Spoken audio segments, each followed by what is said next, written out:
Hello, happy Monday night.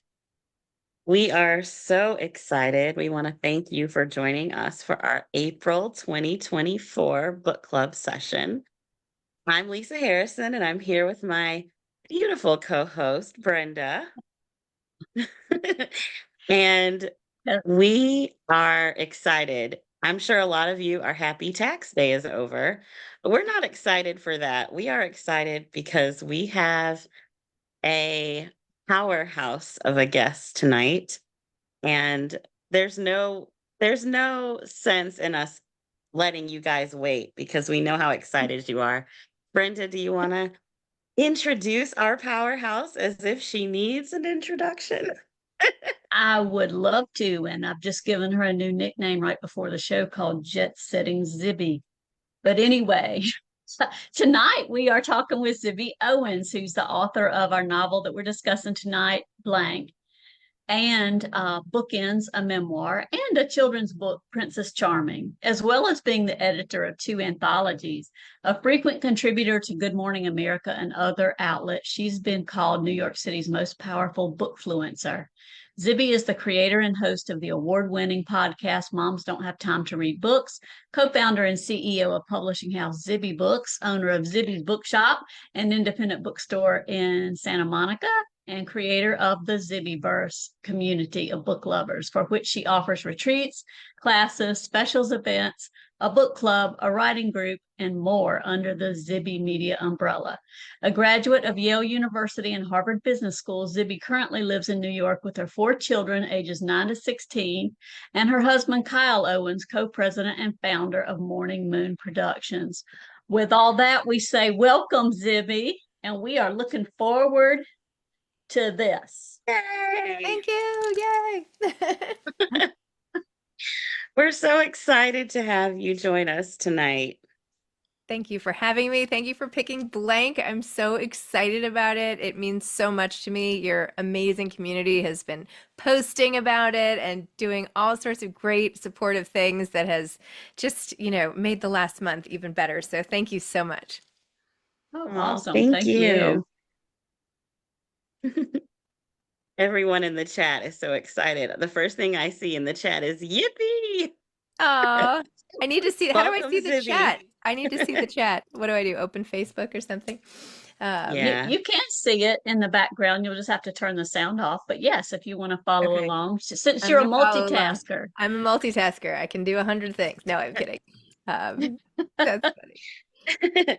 Well, before we dive into Blank, we know you just finished your Asheville retreat and our very own Christy Woodson Harvey was there. She Can was you tell us a amazing. little bit about that and also your upcoming retreats? Because Brenda and I know firsthand how amazing they are. Oh, this is so funny. I'm seeing myself over here. Okay. Great. I found the Facebook thing. Yes, Asheville retreat. Oh my gosh, Christy's so phenomenal. The Asheville retreat was for sure our best one yet, even though they've all been great. For those who don't know about our retreats, we do reading retreats, which are bringing weekend long or sometimes petite retreat, which are only a day. They're weekend long expeditions to fun places, frankly, that I just really want to go to. I'd never been to Asheville. I'd never been to Austin, although I got sick and couldn't go. Places I want to go, places that are easy to congregate a bunch of book loving people. It's not a writing retreat. It's not a conference. It's this new hybrid that we're doing that is just so fun, and you leave with new friends and inspired. And I have like all these essays I want to write because I went to Kelly McMaster's event and writing workshop. Anyway, Christy came on Saturday. She drove 7 hours to get there, which is just, Wow. I want to say bless her heart, which I never say, but that's how I feel like I should say. How That's grateful I was. suitable for our neck of the woods. Yes, bless her heart. She traveled 7 hours, and she did a keynote on Saturday night. And then I did a live podcast with her about a happier life, which will air when the book comes out and all of that. So, people were so enamored of her, and especially in the South and in this neighborhood. And she went to summer camp in Asheville and all this stuff. It was just perfect. And Oh, oh my God. cool. So We our love next one, that. if people are interested, we have one coming up in Chicago. I know I'm sad you can't go now, Lisa, but I know. Chicago on May 20th is a petite retreat just for the day, and then we have Palm Springs September 20th to 22nd. It might be a little warm, but we're gonna have a blast. Ooh, fun, fun, Oh, fun. that is awesome. Well, let's get started on blank. And again, Lisa will be monitoring the chat too. So we want to get into this book. I Okay. tell you, Zibby, this book, it was just so you. I mean, it was written, it's fiction, but it was written in that same like approachable, relatable style that we see in your essays and in your memoir. And it just really spoke to me as a reader. So, for those who are watching tonight who haven't read the book yet and will stay till our spoilers start, could you give us a quick summary? And readers, put your questions in the chat if you have them for Zimmy. And remember, spoilers are after 7:15 p.m. and we will give a spoiler warning. Wow, I haven't done that before ever with anyone. I haven't talked about anything spoiler worthy, so that will be very fun. Blank is about a former best-selling author named Pippa Jones. She is late on her next book. She had an idea for it and got far down the line, but something happened and she had to stop writing that one. And now her publisher calls on a Monday morning and she's frantically getting the kids to school and her life's a mess and all of this. And the publisher says she has to have a finished draft in by Friday. She has nothing. She's venting about it to her three best friends and her kids and everybody. And her son at dinner says, well, why don't you just hand it in blank if you have nothing? And she thinks, oh, that's a great idea. It'll be a commentary on the publishing industry. And she goes down this whole thing. And that one decision turns her life upside down. It's really, though, about sort of the pressures of modern motherhood, of being in this generation where you deal with your crazy parents, perhaps, and your kids, and your job, and your friends, and your difficult marriage, and all the stuff that floats around, and how she gets through with her sense of humor um, and the help of her whole crew. So that's what it's about. Loved it. Fabulous. That was a great summary. One of the things that caught my eye initially, well, I was trying to hold it up, but in your novel, your main character is Pippa. And of course, you have at the beginning, can you guys see that? You have at the beginning a dedication, and one is from you and one is from Pippa. And then at the end, there are acknowledgments from you and from Pippa. So I thought that was a really clever device. And I just wondered what the backstory of that was. How did you come to that decision? I don't know. I just thought it would be fun. And I was like, am I allowed to do this? So I just did it. And actually, I'm writing another book now. And several times already, I'm like, am I allowed to do this? So I'm just going to do it. I don't know. I mean, where are the rules for writing fiction? I thought it would be funny because it's sort of a book within a book type thing, but not Mhm. really, but kind of. And also, I was sort of desperate to hit my word count of 60,000 words. I was like, okay, two sets of acknowledgments, that'll add up. But I also Wrote had it right here. I had trouble kind of getting out of Pippa's head. I didn't want to like set her aside, and I was like, she'll have thoughts about who to thank and all of that. So I don't know. I just took the character a little bit further than the characters usually go in fiction. Well, we loved it. A lot of our members commented on it and they loved that about the book. Oh, thank you. So, rules or not, you hit it out of the park with that one. So that was a home run. Um, one thing I liked about Blank is that it brought attention to some of the challenges that authors face in the publishing industry. So I was wondering, because of those challenges, were those some of the did that inspire you to start your own publishing company? Because you were seeing how authors were dealing with a lot of that favoritism or things like that.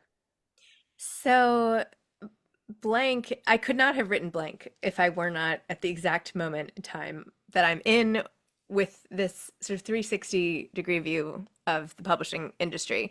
And a lot of this was written even before this latest year basically of stuff that's happened with the company. For those who are confused by what I'm talking about, I launched with my podcast in 2018, and then the publishing house I decided to start and officially launched in 2021, but the first books came out in 2023 that we published. And since then, I at the last minute threw in a bookstore because, why not? Why not? And, along the way, we've also had a magazine and some other things that we've done. And I've just been, and then I'm an author as well. So between being a publisher and a bookstore owner and an author and a podcaster, I get all of it. And uh, what started from a place of trying to help authors deal with the things they were not, I won't say complaining about, but just concerned about, not only for Mhm. themselves and how they were able to break out, or this author's, why are people not paying for tours, or I had to put myself up at this Holiday Inns, or, just whatever it was. Um, I realized was a macro issue. It wasn't just that person's tour. So I just kept pulling out and out and out and seeing perhaps where some of the issues were and why. And then I kind of went back in and tried to figure out how I could solve some of those things. Why I thought I could do this, I have no idea. I mean, it is so ridiculous that I even tried this. I think I just got that, not, I mean, frustrated is not the word. It was just like, well, come on, because everyone was having the same complaints. And I've interviewed now 1,800 authors. Back then, I probably had interviewed 1,000 or something. And, across the board, what's going to happen with publishing? Why is it so hard to break out? Why is my publisher not treating me well, or making me feel Mm. important? And it has nothing to do with the people who work in publishing. And I think that's a really important distinction. I really believe that most people who work in publishing really love books and reading and all of that and do their Mhm. best every single day. But structurally, publishing is a relic, right? It's been around in the same basic way for decades, more than decades. Simon and Schuster just had their 100th birthday party, and other people are trying very new age, very hybridy things, and I just wanted to try the same thing but do that differently without changing the entire model. And I've run up against a million things that I can't change, some of which I highlight in blank, uh, and that's okay because at least with the company, I've realized that even just the fact that we treat all of our authors the same and love them and promote them all equally and everyone as a lead title, like that alone is sort of enough, although we do lots of other things, of course. But Pippa is going through the same thing because she knows and sees what publishers can do when they decide to support something and when they decide very much not to support someone. And the biggest thing I've learned is just how predetermined everything is, and that the whole anticipation of publication day, like you basically you already know. Like by the time you get to publication day, you're going to have a good sense, unless some outlying event happens, which is possible. It's going to be pretty clear how your book is going to do, or the range. If you don't have a huge book club or pick it, or you don't have, this press lined up, or you don't have that, we see this with our authors too. Like, okay, what else can we do? What else can we do? So, you need support. It's really tough. There are too many books out there. Not in a bad way, because I don't want that to stop, but just it's really hard to break out. So anyway, I'm rambling, but Pippa is exploring all these issues in what I hope is a fun way, in a tongue-in-cheek sort of style, which while people are entertained, maybe they take an extra beat to think about the way publishing is set up, and is that the way it should be set up? And what do we think about that? So that's what I tried to do. That's Wow. amazing. And the fact that the way that you treat your author, so like you're already you might not have tackled everything that you saw, but the way that you treat your authors equally and the way that you promote your authors and you love them and they know each other and they're supportive of each other, that's already a step above everything else. Like what you're doing is amazing. So thank you for that. Welcome. Yeah, it's been fun. Yes, It's thank you. really hard, but fun. Oh, I'm sure it is. And that kind of brings us to our next question. And I know you've been asked this question before, but even as you just spoke, rattling off the the the memoir, the novel, the bookstore, the podcast, it seems like too much for 24 hours in a day. How do you keep focused on what's at the top of what's the most important?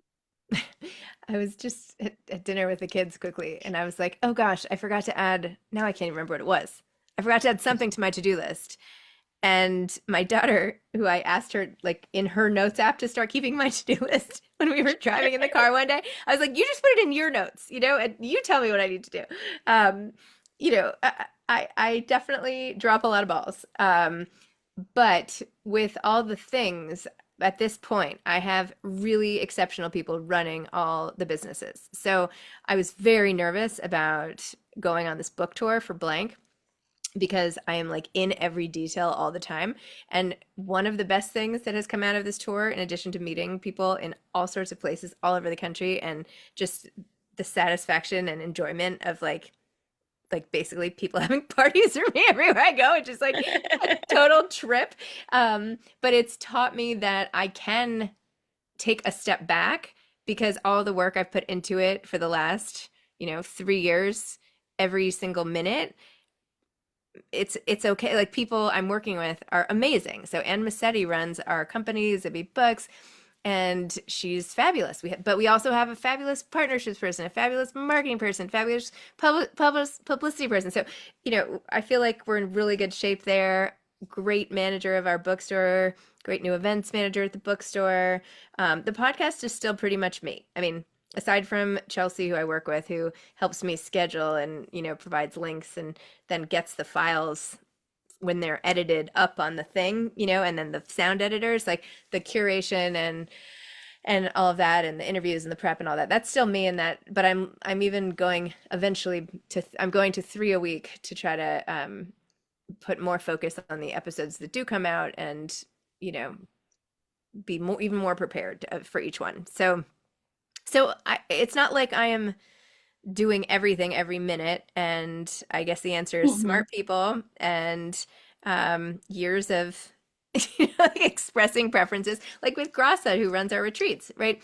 Grassa Oh, started she's as awesome. She's amazing. awesome. I am obsessed with her. I interviewed her, uh, and literally I met her on Zoom, and I was like, you have to start tomorrow. And the next morning, she came into New York City and started. This was a couple years ago, I guess. Wow. Yeah, 2 years ago, maybe. I don't even know. And then she was supposed to be an editorial assistant. And I was like, I really want to work, like, I want to do everything with you. So I was like, could you just like be my assistant? We'll do everything together for like a year. And then she was so good at doing other things that I kept being like, okay, why don't you take on retreats? Why don't you now head retreats? Why don't you head all of our events? So now she's like director of events. I mean, so all to say, yes, I do a lot. I won't deny that. I'm very, very, very busy, but I'm strategic in my time and I'm learning to trust the fabulous women who surround me at all times. Well, and hats off to you for being able to develop that, as a business model, because that Yeah. is hard to, control all those moving parts. Yes. Um, so it is after 7:15, so spoilers are okay. And so if you have Spoiler not read the warning. book, please, yeah, fair warning, mute or come back and watch the recording, as a lot of people do. But Zibby, I wanted to dig a little bit more into Pippa, because obviously Pippa is an author like Zibby, and she has some real pivotal relationships, friendships in this novel.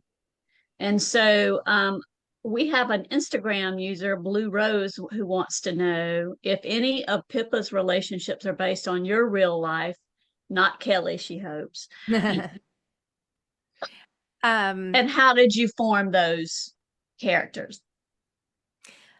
I wish I had a really clear answer for how I formed them. I just kind of did. That's going to sound very unsatisfying, but I knew I wanted her to have three friends. I wanted them to be a group of four. I think groups of four women work well. Sex and the City model and all that. So I knew I wanted her to have three friends. I wanted them to all live in different places and all have different jobs, but have met through a common interest, which was at the school newspaper. So I wanted to show like somebody who's a stay-at-home mom and someone who didn't have kids and someone who's happy in a marriage maybe and unhappy in a marriage maybe. Like I just wanted to try to represent the multiple paths that most people have taken or not taken at this stage of life. I kind of had someone in mind for each character in terms of how they look. Like I have trouble just inventing how people look out of thin air. So I'm kind of like, okay, like my character Gabriella in my head is like Sofia Vergara, whatever. I always get her name wrong. Like that's just like how I was thinking about her. It changed over time, right? I changed some things about her over time, but that was my starting point. Like, how would I describe her, but like toned down? Um, I mean, in my first draft, I had her accent in the whole time, and then my editor's like, "You can't write like that." I was like, okay. She's like, "You're like gonna offend people." I was like, "No, but that's really how she talks. Like, why is that offensive?" Like, I feel like I did a really good job of capturing how she talked. But anyway, so in terms of like how they looked and physical characteristics, I had like somebody in mind, but not their personality. And then, was it any of my friends? It's really not. These are none of my friends. But the casual way in which they all interact is how I would talk with close friends, how you just pick up the phone or you text and it's like no time has gone by and you just jump into conversation. So, that kind of shorthand of close friendship is something I do with Yes. friends. But none of them were based on friends of mine. In terms of betrayal, since we're in the spoilers section, um, Yes. I've never had, well, that's not true. I will say when I got divorced, uh, it rearranged some friendships and not my Mm. best friends, but um, I was really surprised by, hurt, just who was in my corner and who was not, and how did I deal with that? Some of the people who ended up pulling away at the beginning and I was most hurt by have come around at this point. A couple even apologized. It often has less to do with the person getting divorced as what it represents to them. Hmm. If you ever want to know what's going on with a friend's marriage, just like tell them you're going to get divorced and see what they say. I had friends burst into tears, and I'm telling you, it was not because they were that sad about my marriage, right? It has something to do with their marriage. So anyway, that was a period of time in which I felt, even by members of my extended family, just like very different reactions to that decision, and had to come to terms with that. So I think I inadvertently put some of that feeling into it, but that wasn't even part of the original plot. Like I put that whole thing after, because at first it was just going to be luck, and then I was like, wait, could it be that somebody did this like could it have been on purpose? And then I just like backed into this whole idea that it was actually one of her friends. And I remember doing this on an airplane being like, no, I can't believe it. Like that is going to work. And I can't believe she would do that. But yeah. So I don't know. It was a bizarre kind of process where I wrote the first plot line, which was all publishing, like as the under layer, if you will. Like it's the bra Hmm. of the story. And then over that we have, the t-shirt and finally the jacket. And I just kept adding the layers until I, polished off my sentences and put like a pretty scarf on and then walked out the door. So Very cool. Um, I wanted to read you a few comments from the chat. They're exploding with love and hearts. oh, I can't wait to And look later. I actually yeah, can't multitask. Mary says, "Do you have an assistant? Would you like one? I'm available." Oh, I do have an assistant who just graduated from college. She's helping Grasa and me do lots of things. But There's thank you. quite a few people that say they're excited to see you on the tour. They're going to Yes. come see you. Um, Maria says the quote that Pippa's mom says about going away with kids, it's not a vacation, it's a trip, is so true. And I told Brenda when I was reading it, because I think that was like the beginning of chapter 4, it was like the very beginning of it. We joke about that at my job. My boss always says that, well, it's with the kids, so it's a trip if you're going. And I was like, that's so true. So a lot of people loved that quote as well. I have to give, that's what my mother says all the time, even in reference to when she would travel with me as the child. It's not a vacation, Zib, it's a trip. But I always think about that when I travel. But now it's kind of, yeah, but that's where it came from, directly from her. That Oh, is awesome. so true. Brenda, do you want to? Yeah, I would actually, since you finished with the chat, we actually have a book club member who is going to come on and ask you a live question. Ooh, that's So fun. I'm bringing on Nicole Fincher. Oh, I love You're bringing on a llama. a That's something that llama. I just didn't know was going to happen tonight. For those for those watching, they can't Welcome, see her Nicole. picture was a llama before Oh. she came on. Sorry. The camera. Hi, ladies. Hi, Hi, Zibby. Hello. Nicole. I'm so glad to be here. Um, sorry, and I have missed the rest of the show because I was downstairs with Lisa Unger and Megan Miranda, and they both said hello to all of Oh. you. Yeah, so loved blank. And Zibby, I wanted to show you all the places. I don't know if you can see it, probably not. No, there it is. Maybe not. All the Yes, now I see it. I see it places. now. Yep. Yeah. So everybody loved it and it's been sent around. So I'm going to send it to you so you can see everything. Oh, thank you.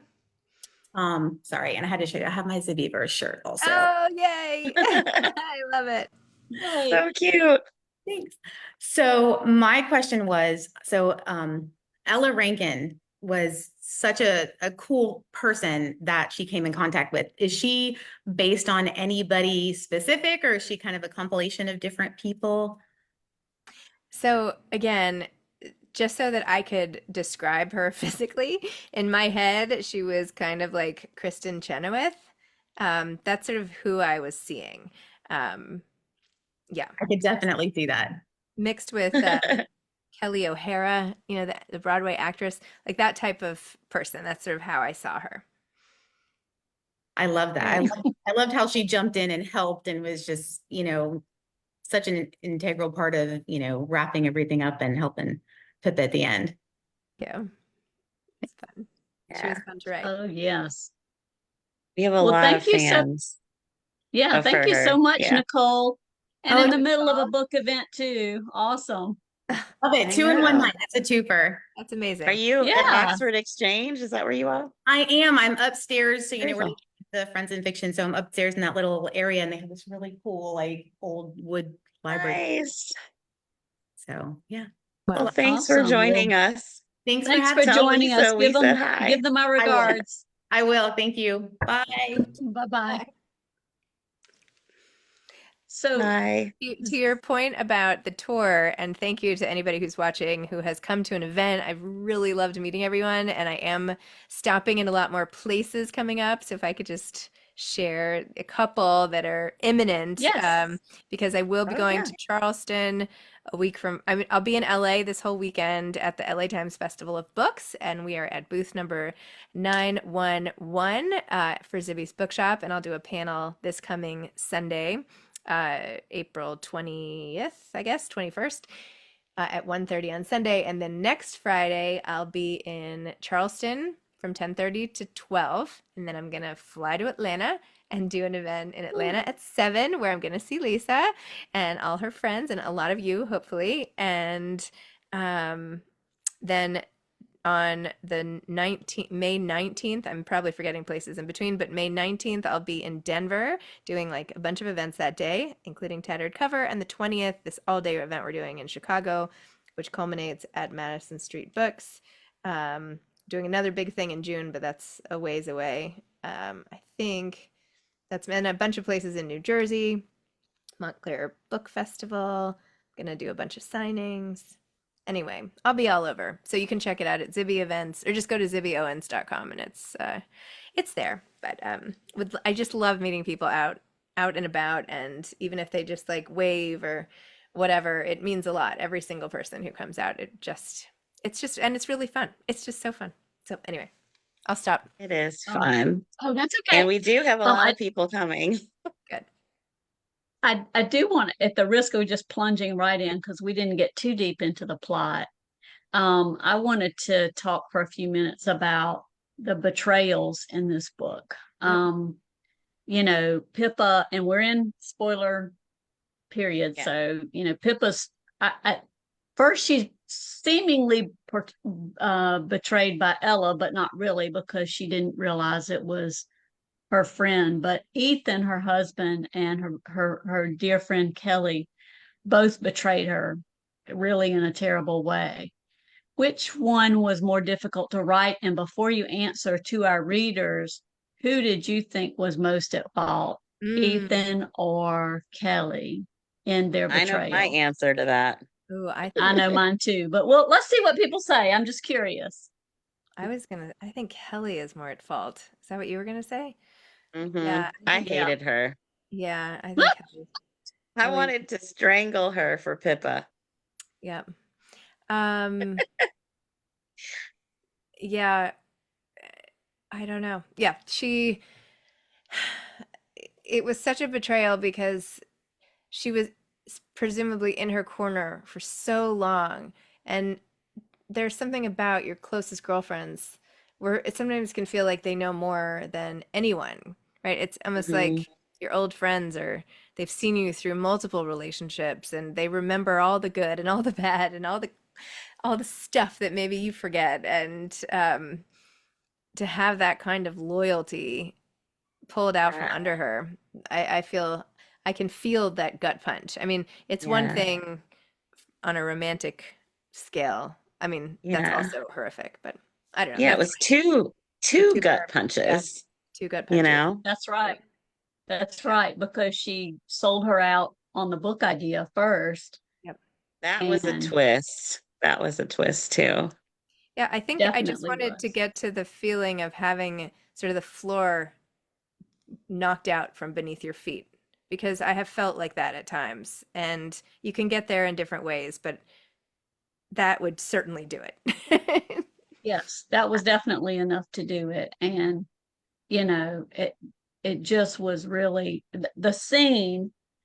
I have to ask you about this scene. The scene in the driveway Hmm. The when they showdown. when yeah, the showdown when Ella and Pippa, you know, find Ethan and Kelly, and the kids are there and everything's just gone kaflooey. How difficult was that to write? That was so fun to write. That kind Oh, of thing, really? I like see that whole thing in my head, and um, that was really fun. I knew at the time I was like, "Is this too much? I'm just gonna do it anyway." Yeah, Well, but I it could just was see it. I could just see it happening. I don't know. well, it's like horrible and hilarious at the same time, because everything just Yeah. I loved it. I was like, "Oh, here we go."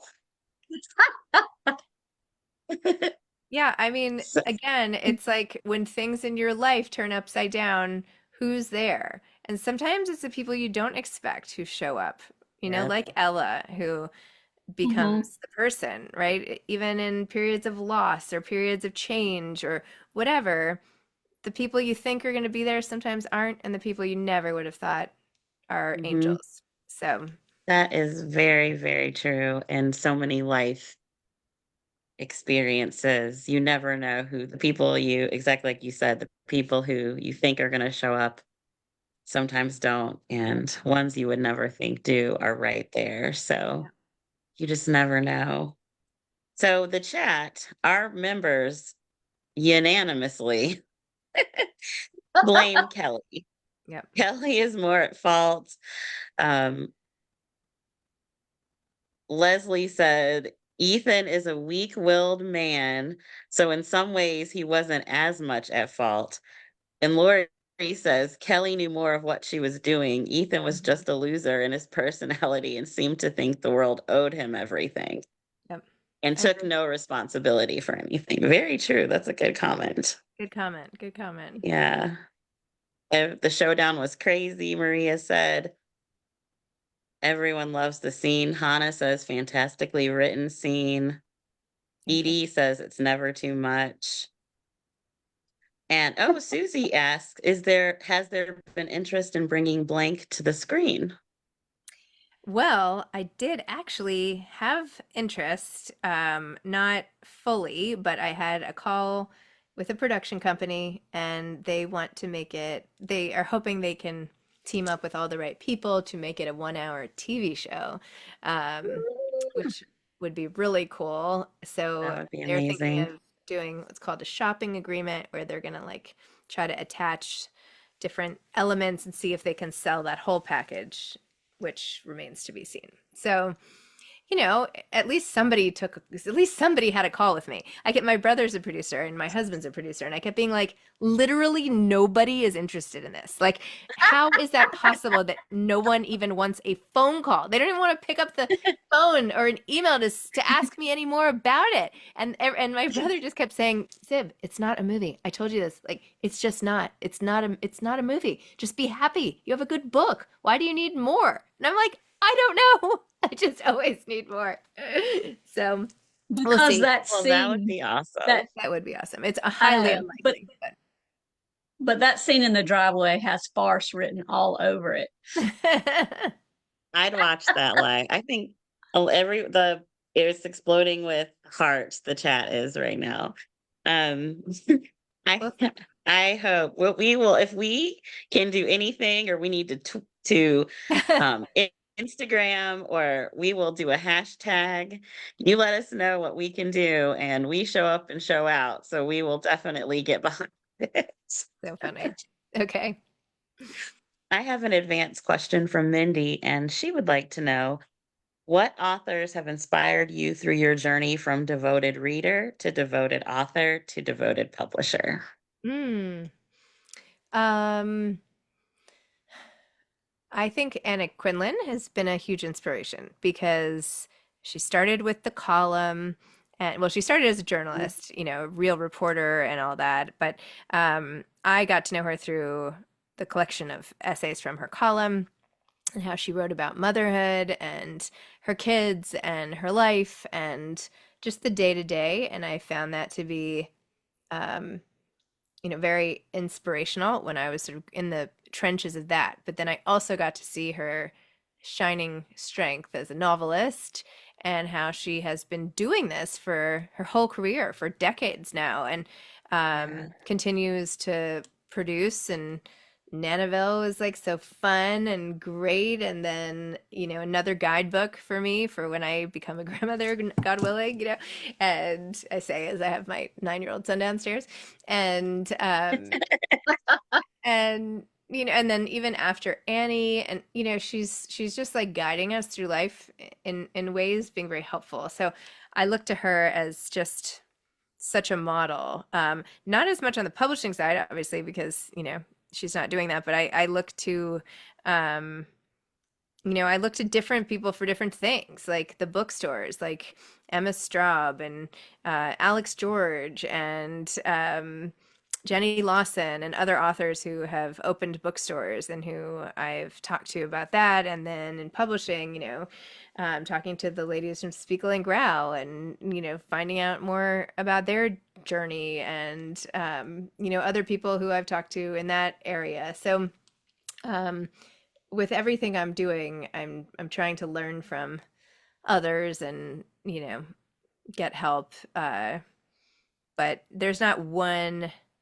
person in particular. But if I could have a smidgen of the talent of any of those people in any of the areas, that would be great. So, I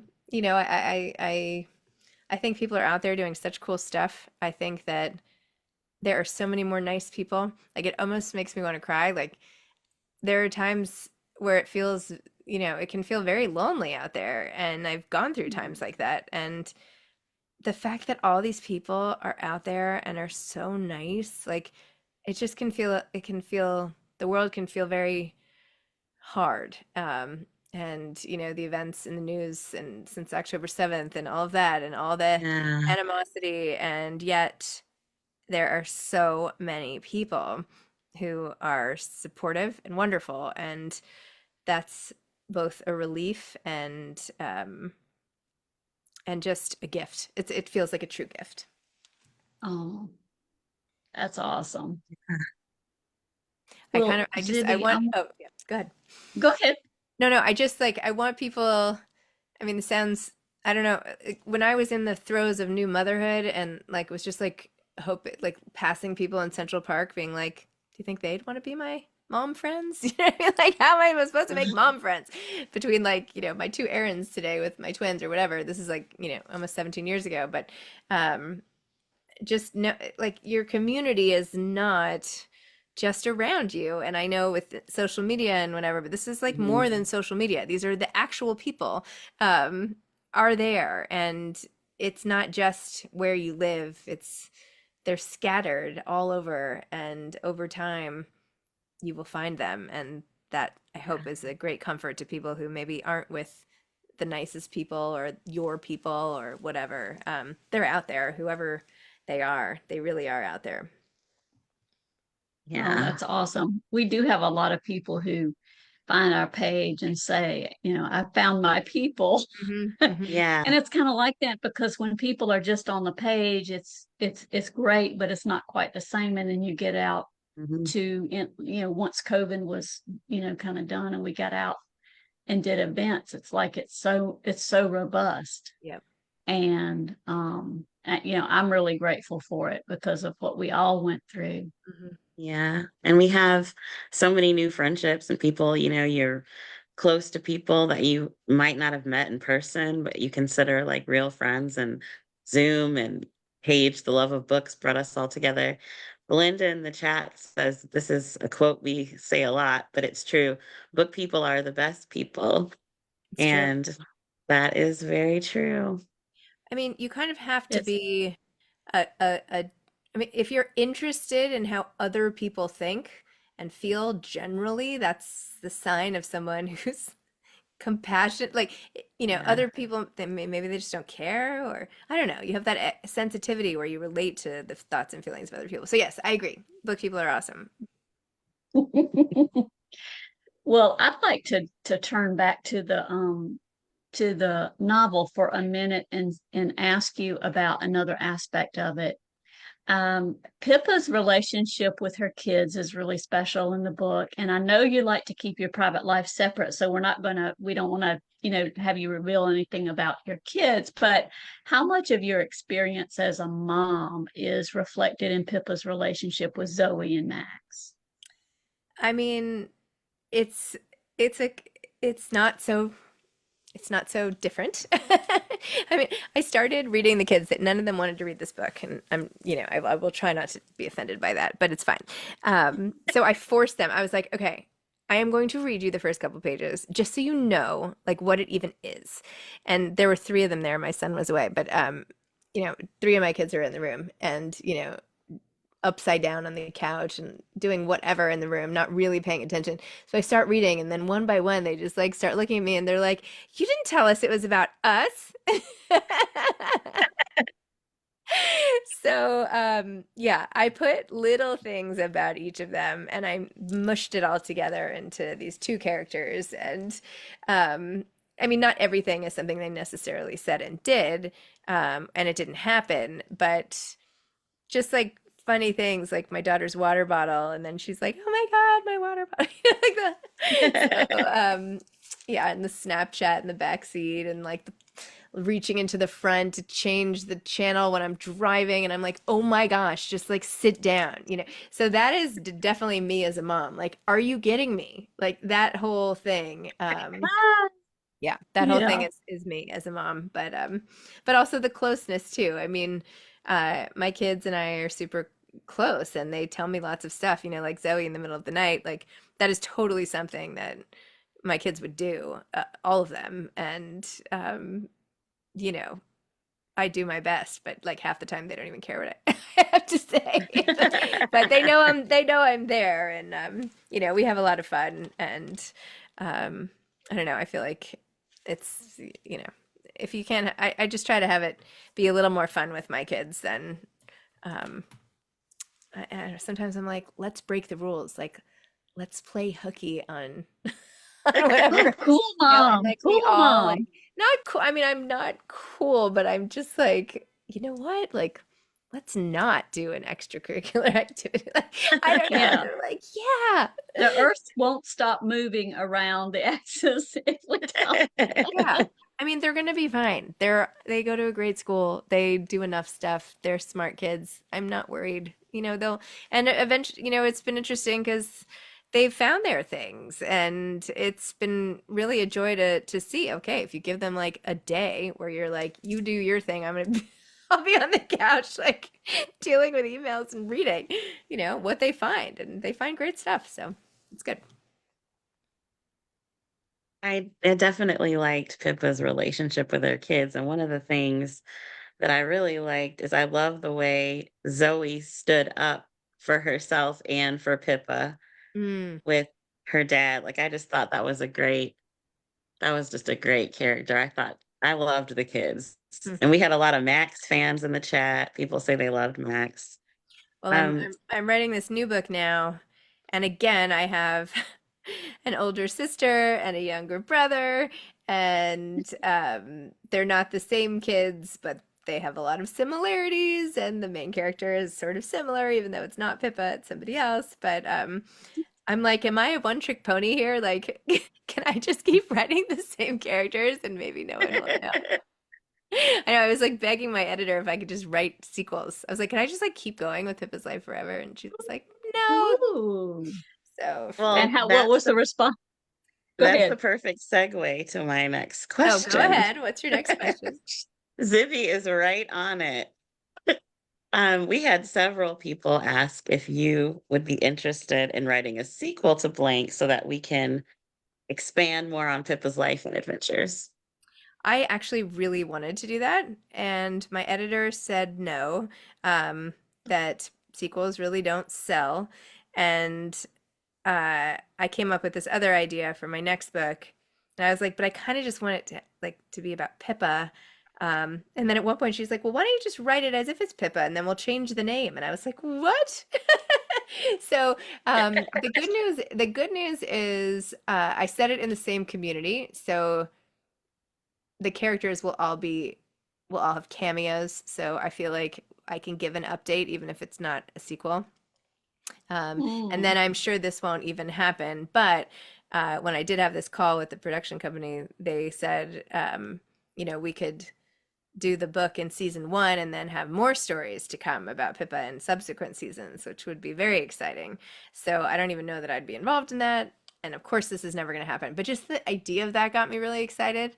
Like, because I kind of have some ideas of what would happen. So we'll see. But I don't know. Let's see what happens. I also have like 8 million other things I want to do. So I don't know. I don't know.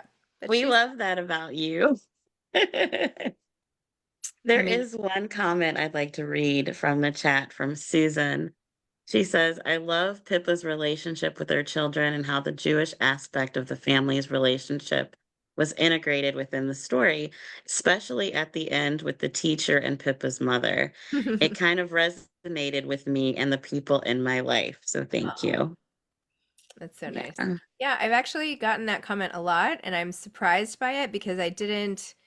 I mean, I'm surprised by how often people say they don't often see the Jewish faith like portrayed in a normal type of way where it's not so Mhm. extreme or it's Right. not just there gratuitously. I don't think that's, I mean, I feel like I hadn't noticed that that was an issue, and now I'll pay more attention to it. I haven't really experienced that in the books I've read. I think it's been fine, but, for me, that's just a part of my life. And it's not like, I just put it in as a backdrop, which is how it is in my life. Yeah. It's just sort of a part of everything. So, I didn't decide should they be Jewish or not. It was like, well, of course she's going to also be Jewish because I guess Yeah. I have no imagination and I have to make her like a version of That's not true. myself. That's not true.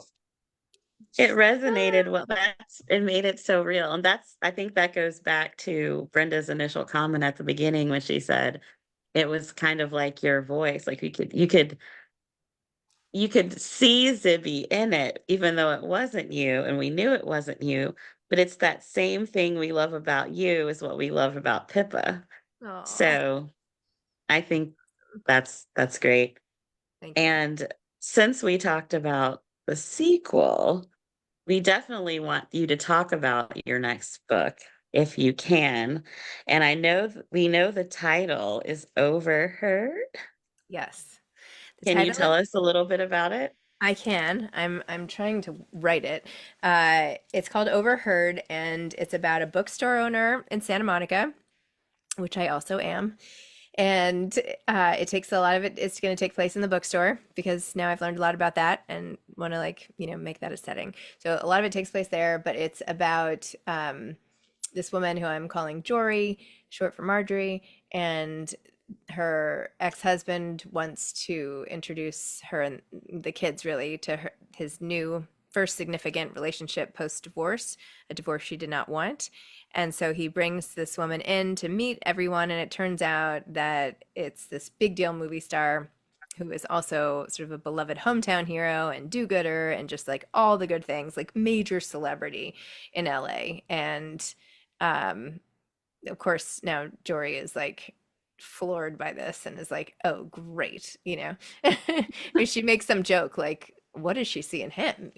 But so that happens, and she goes to the football game that her son is playing in and starts talking to her best friend about it. And it turns out the whole conversation was picked up on the live stream of the football game for the community, and she gets canceled. And so the rest of the book is about how she gets back in the community's good graces with the help of her kids. Ooh, that sounds good. So the issue really is that I've written like 13,000, 14,000 words. I'm on like page 60 or something, and no one has overheard anything yet. So I am in trouble. I need to get to that.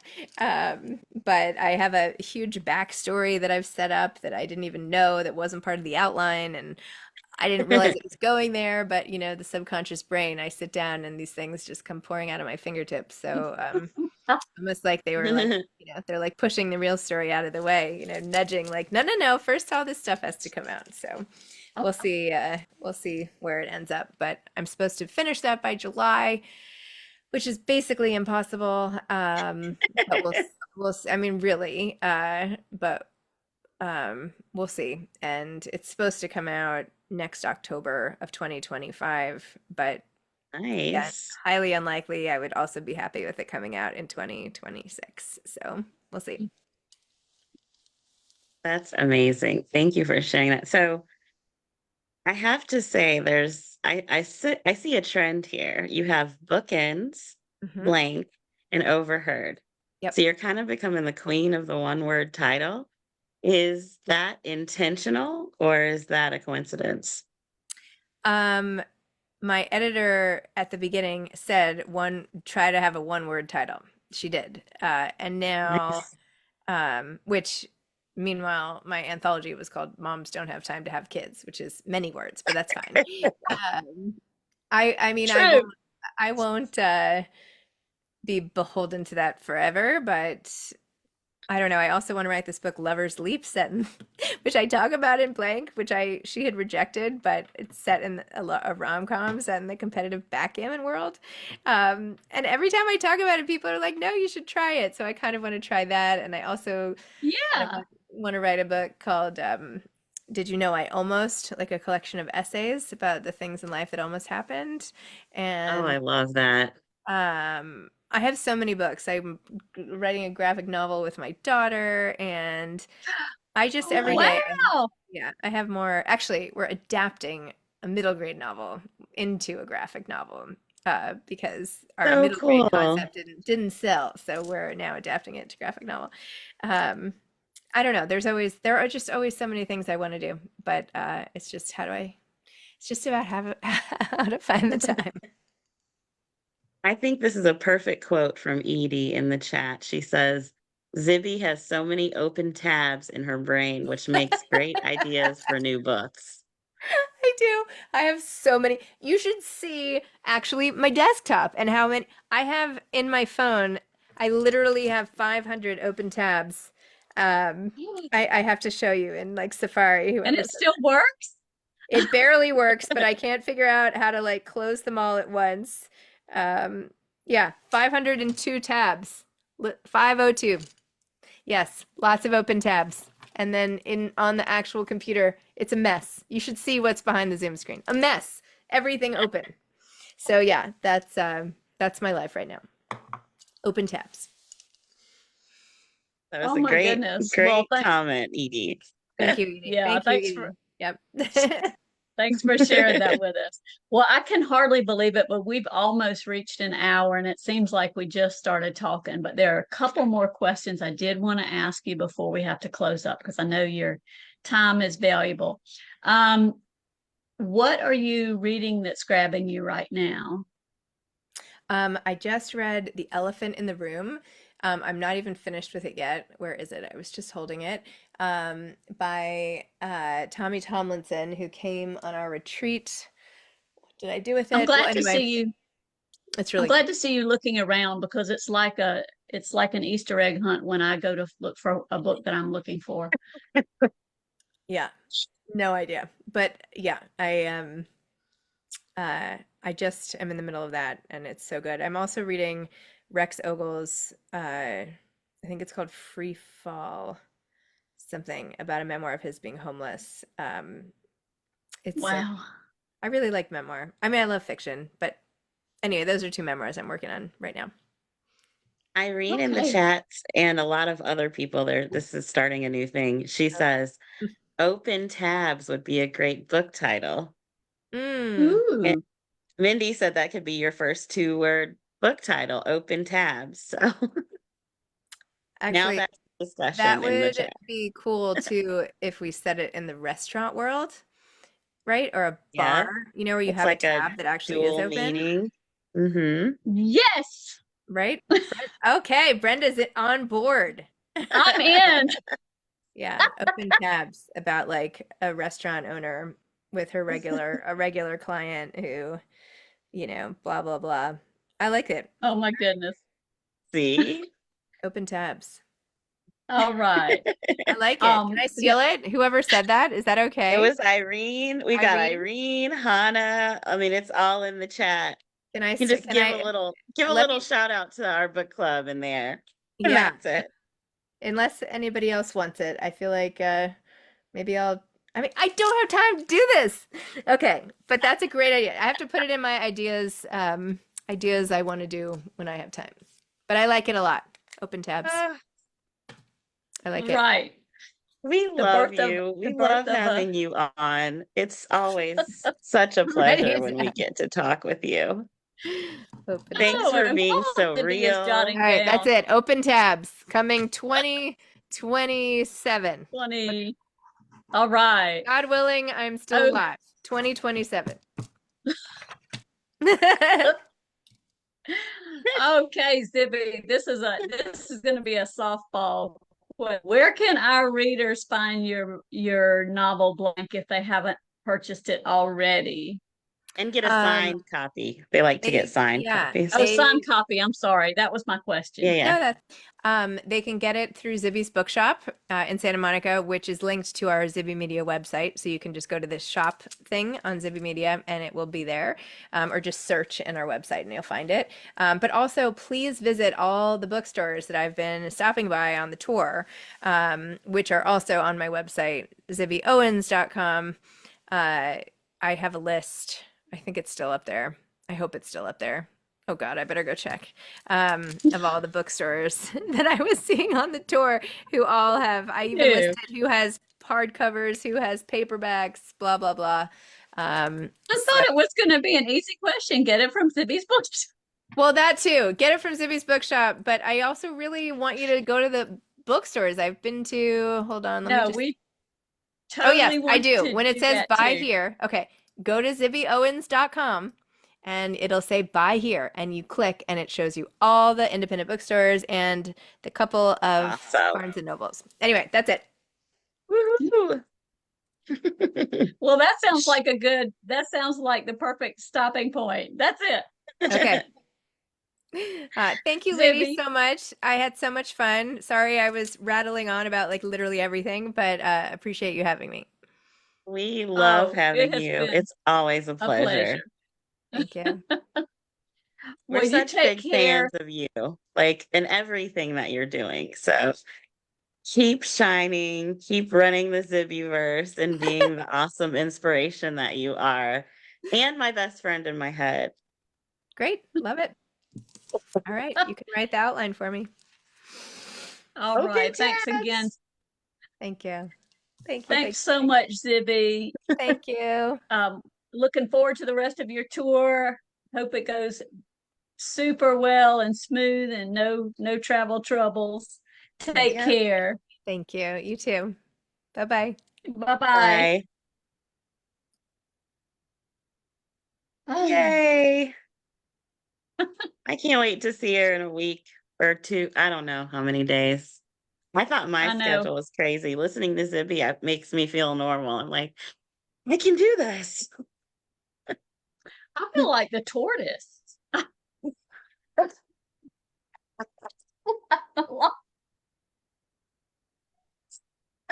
Some days I'm like, oh, did I do this? Like, oh, I have it down to the.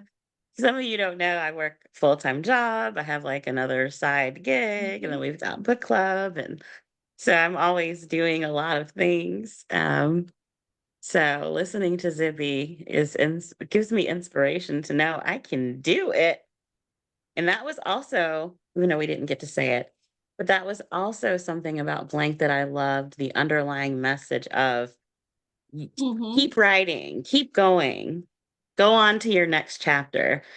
No matter what challenges you face, just keep going, keep pushing. Oh, yeah. And I'm trying to write my own book in the middle of all that other stuff. I need to take Keep advice. going. Keep going. Brenda's my number one too. And that I looked a think little weird, I admit. Do you want to? We have a few more announcements. So we thank you guys for hanging out with us. But Oh, we're going to try goodness, to we be a certainly little new do. tonight. So we'll see how it goes. We're going to do a little quick video and come back with the after show. Okay. And it's This going is to take me a moment to fancy, get that queued up. our fancy. And I'm dancing in my chair. Oh, my goodness. And it's gone. No, it's not. Uh, if you're still hanging out with us in Okay. the chat, let us know what you're currently reading. Because I always want to know that. Always want to know that. Okay. Starting up, this was our little member compilation. Yeah. There's no sound, but that's okay.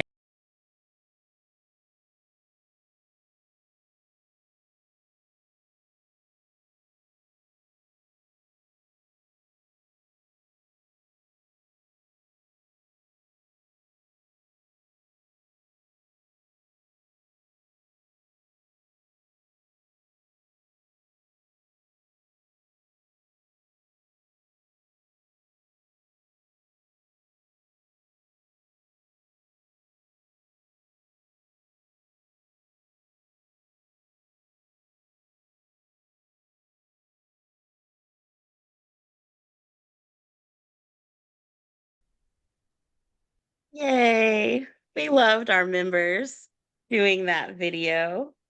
And now the after show.